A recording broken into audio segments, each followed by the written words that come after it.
Hey y'all, and welcome back to K's Kiki, where you cannot spell Kiki without a K, bitch, and you shouldn't even motherfucking try, first and foremost.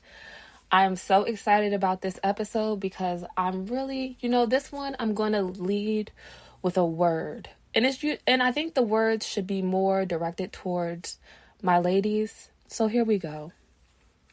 I'm sorry if you've affected my life in a negative way, but as life comes full circle, so do I. Anytime a man says he feels like a dark cloud is looming over his head, that nigga is the dark cloud. The darkest of the dark clouds is about to transition right over your black ass head. Bitch, run.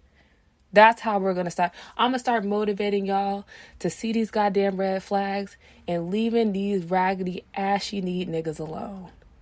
That's how we're going to kick things off. But now we're going to slide right into the segment where we talk about all things culture related. And we're going to call it K's Kitchen. Yeah, I think K's Kitchen, it really works. It gives me a little, makes me feel good. So let's kick it off with the governor of Florida. At a press conference last week, he literally told them kids to take them motherfucking mask off, you monkey ass niggas. He didn't say it directly like that, but he might as well. And if you really paid close attention, everyone took their damn mask off except that black child at the end, honey. If you can pull up the clip, look to the far left. And I'm going to tell you what that conversation with his mother looked like. She said, when you carry your black ass out this house, I'm going to tell you one time and one time only. You bring anything other than yourself back in this house, and I end up on a ventilator and end up coming back, you going toe to toe with me, not the Lord. If I even get wind of that mask being beneath your nose, that ass is grass. And I know that's what that conversation looked like. I just know it. Anyways, apparently in New York, as we move up north, residents have been making more than 270 noise complaints over the past year over everything from wild backyard orgies to loud, ruthless sex. New York is different. It truly is different. It's the audacity to just have an orgy in your backyard when you have neighbors. And, most people live in apartment buildings, so you just out with it. You don't even care. And ruthless sex, what are y'all up there doing? What is that? You know what? I was about to ask what that sound like, but honey, she's not new to this. She's true to this. So let's go ahead and skip that. But while we're in New York, let's talk about how Freddie P from Making the Band 2, I think that came out in 2002, came forward and said, did he ruin his fucking life? After that clip had recently resurfaced of them walking clean across New York to get him cheesecake. First and foremost, I want y'all to get therapy. No funny shit. I really want y'all to get therapy because I feel like sometimes it's some other things that you didn't work through. So you try to attribute it to something else, but there's a root there that you need to go ahead and tap into. Also, I used to be outside Love the Nightclub in DC in a fucking LVLX dress in 20-degree weather for 45 minutes at Howard's Homecoming just to get to the door for them to tell me it's $140 fucking dollars to get in. Do you think I still harbor hate towards Love Nightclub? Beloved, that's where the hoes were. I'm forgiving, beloved. Heal. You have to heal. You really do. I believe it. And as we keep it up north, apparently Wendy Williams' ex-husband is suing her TV production company for $7 million, alleging wrongful termination. Beloved, if you motherfucking cheat on me and have a baby outside our marriage, what's wrongful about your termination? It be the audacity, the black unmitigated gall. Nothing was wrongful about the termination, beloved. I terminated you because you're a bitch. And I'll stand on it. And she is in a vulnerable state right now. And yes, Wendy Williams has been a bitch for years. She's been a tea-loving bitch. And she has literally exploited so many people, talked about their whole lives, talked about their mamas, their daddies. She has literally ran niggas into the ground. But still, I still believe men ain't shit in situations like this. Just, you already ruined her life. You're probably the reason that she's on drugs currently. So take the L. Go start another company. Since you're the one who made her, go start another company. What's the issue?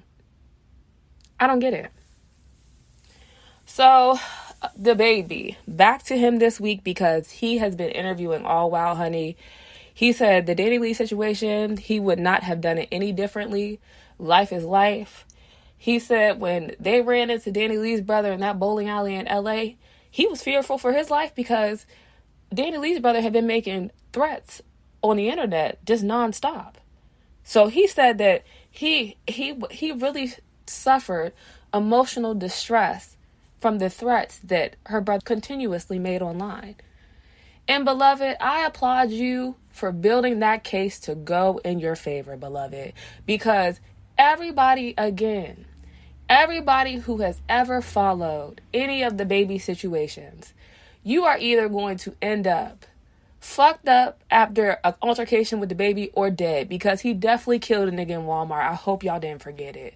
Murder. He has, on every occasion, the party being violated was not on his end. He was the aggressor. So, I don't know how that's going to go.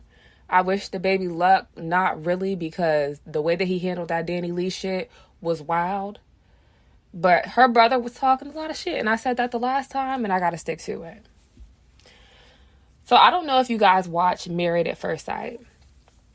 Last week episode is literally the one I want to talk about.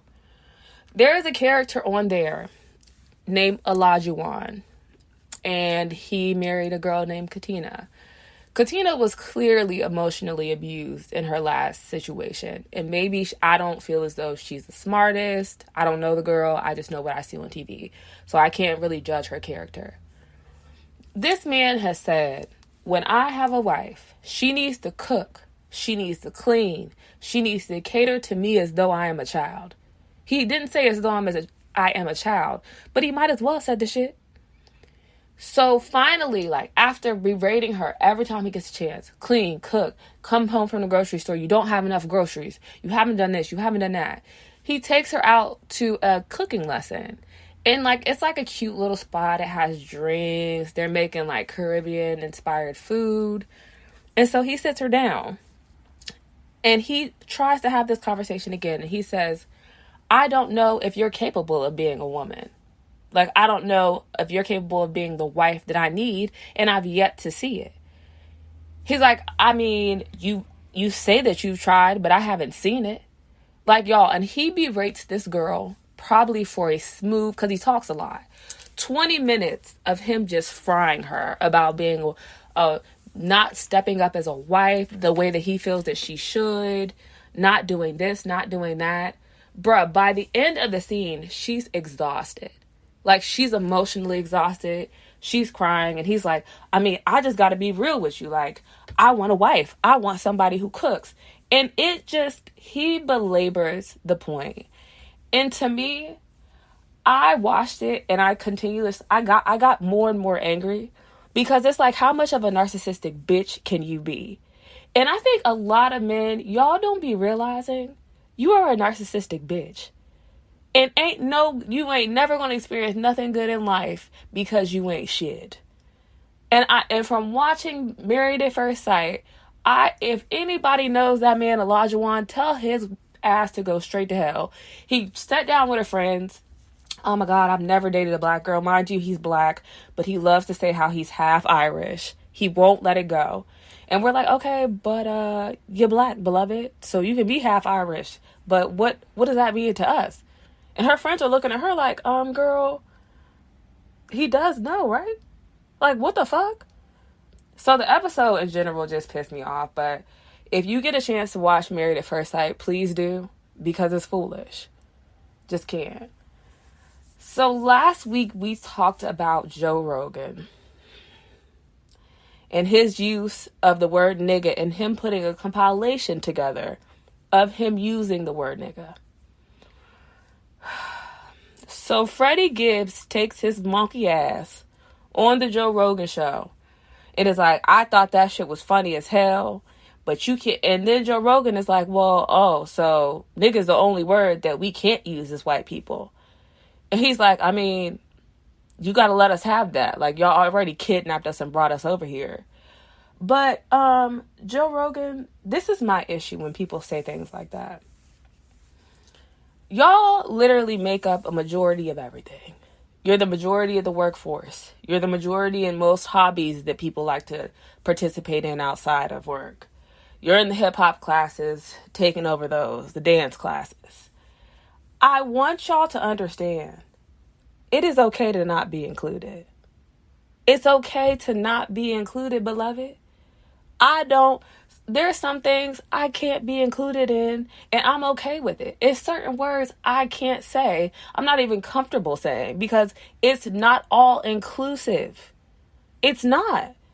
So I just don't understand the desire and the need to feel included so aggressively that it disturbs your day and your spirit so strongly that you cannot just relax.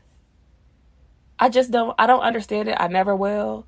I hope that you all heal again, because healing is one of the things I've been stressing during this podcast. So please just heal whenever you get a chance. If therapy will assist you in your healing journey, I'm all for it. I'm just all for it. Do it. So last week I posted a meme that said, you think marriage is a piece of paper until you're in the obituary as the loving companion like a damn German shepherd. And to that, I want to say this. If I've been with your black ass daddy for 10 plus years and you list me as his loving fucking companion, I hope you end up on the first train to hell.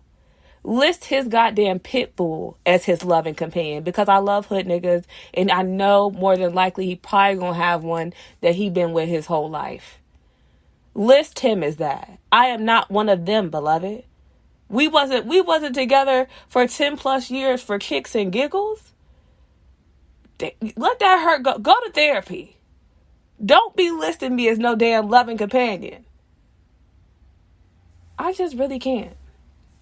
All right, so now we're going to go to my next segment. It's called No Chill Ho. We're going to call it NCH because it is going to be questions that people ask me, and I'm going to be giving you advice because I feel like I'm pretty good at advice giving. Some people would beg to differ, but it ain't about you because this isn't your motherfucking podcast, bitch. So, yeah, let's keep it cute. So the first question is, have you ever had to pay for a date unexpectedly? And if so, what did the relationship look like moving forward? So actually, this Caucasian man invited me on a date one time. And it was like a random invite. Like, I was like, okay. And he was actually fucking crazy as fuck, y'all. I swear he told me that he does coke. And as he got drunker, the date got more and more strange. Very awkward, very strange. Would highly not recommend. And moving forward, there was no moving forward, honey. I got in my car and went the fuck home. And honestly, even if, like, I feel like if you're dating somebody, like, not even just this was a first date story previously. Like, if you're dating somebody and, like, I have to pay for a date I didn't invite you to, you invited me. If I invite you, I'll pay. But if you invite me, first and foremost, I'm probably already popping pussy, honey. So you're paying for something. Don't take me on no fucking date and waste my time. Like, I just don't get that part. But whatever. Next question. What advice do you have for a woman whose man is cheating, but they've been together for several years and their lives are very intertwined? Girl, leave that nigga. Leave that nigga. We be talking about intertwined. Maybe that means like you're married or something. And I ain't never been married. And I'm not here to give you married niggas no advice. Because I have not been married. I've been a single bitch out here for quite some time. But intertwined, honey, go get intertwined with another nigga.